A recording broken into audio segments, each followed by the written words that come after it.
The other day I left my home without making my bed, and my first thought was, I'm so lucky that this action in particular is not going to make me homeless. I'm a former social worker. I spent about 8 years bouncing around between different nonprofit organizations, specifically, across many different states. So when I talk about this, I am not defaming any specific organization or person. Got it? And I have to say that because I've been threatened with certain things. Allegedly. In my interpretation. But there's a lot of reasons why I left social work. I mean, I was fired, but I didn't go back on purpose. I specifically went into retail on purpose because I needed something that was less intense. So a lot of that work across my 8 years or so was mostly with homeless youth, especially at homeless shelters themselves. Typically ages 12 to 24, but most of them land in the middle.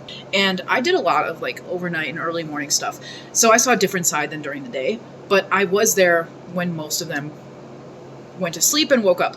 And so the way that a nonprofit works is they have a board of directors instead of a corporate office. So the board of directors is a group of investors who put money into the organization, and then they also determine where those funds go throughout the organization.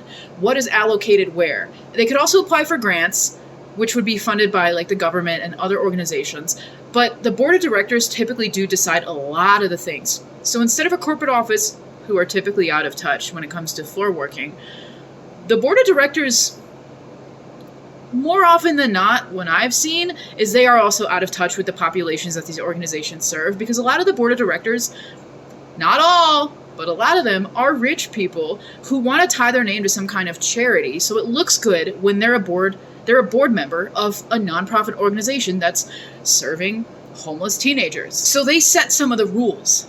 A lot of these nonprofit homeless youth shelters do operate on strike systems, which I understand. You've got to make sure that all the teens behave and young adults behave so that they're not causing problems or making it unsafe for everybody else to live there. I get it. Some of those rules are violent. One of the rules in particular that stands out to me the most years later is not making their bed would be a strike. So if a teenager is homeless and staying at this shelter or those shelters, who will not be named, didn't make their bed that day, and that was the last strike that they needed to be out of the program, not making their bed would be the action that makes them homeless.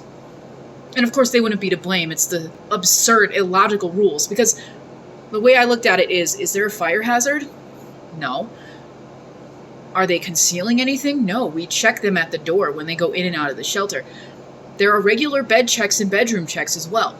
So the board had decided in some of these organizations, I'm assuming, that if they don't make their bed look nice, what if someone walks through and they see it looking like a mess?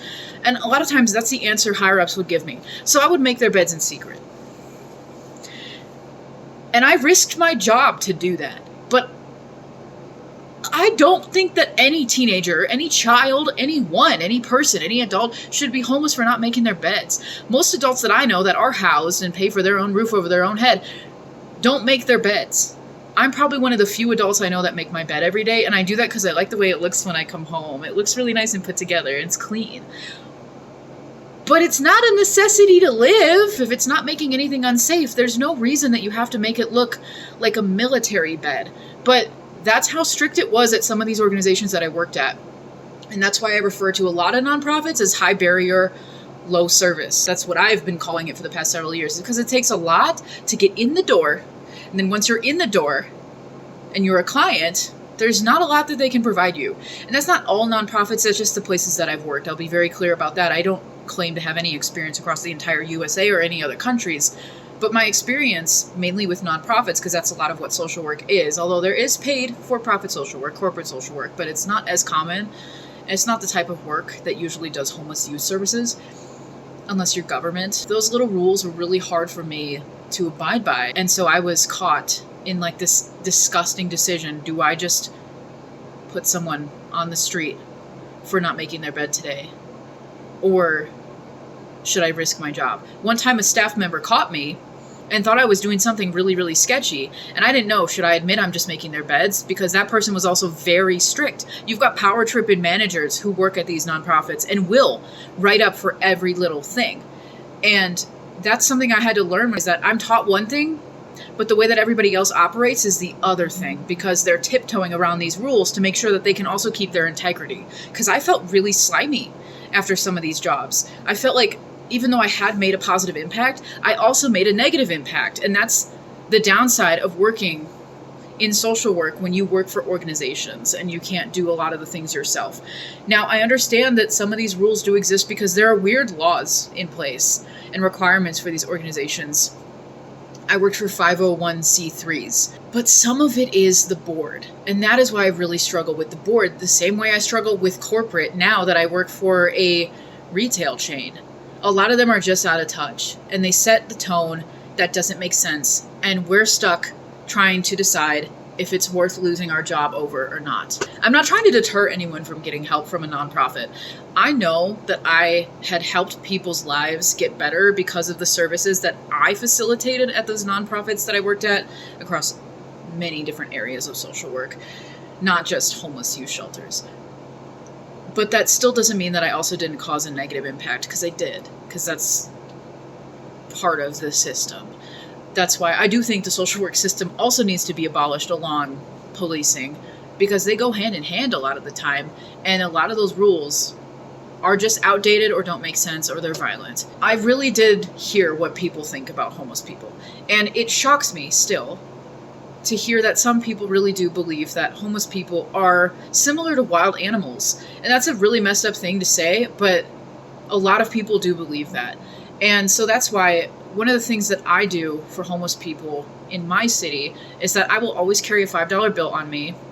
I will always carry snacks in my car, and I will always say hi to them if they say hi to me on the street. I won't pretend that they don't exist. I will say, hey, I'm sorry, I don't have anything today, but good luck. Acknowledging that they're human. It blows my mind how many people do not treat homeless people like humans. And I know that I have mutuals on here and on other apps that have been homeless or are homeless. And I cannot imagine how painful that is. I've been at risk of homelessness and it was stressful enough. I can't imagine being on the street. Or just couch surfing, couch hopping, living in your car. Those are forms of homelessness too that I think a lot of people don't consider homeless, but it is homeless because you do not have a home at the end of the day. So just be a little nicer, be a little kinder, because I guarantee you if you're worried about someone acting unpredictably and erratically because of drugs and alcohol, you'll get that on the street just as much as you would if you go into a neighborhood full of mansions. They're just not wandering the streets nearly as much. So just watch your back with everybody, quite honestly. And my number one thing is stay calm. I've had people come up to me agitated and leave calm because I'm calm. I don't escalate things. People feed off of each other's energies, whether we like that or not, or we believe that or not. It is true. Just be calm, treat other people like people, because they are, at the end of the day. We're all people. We just want to be acknowledged as people. And I think this hyper-individualistic bullshit of the USA, it's really shown when you just talk to homeless people. They get the worst of it.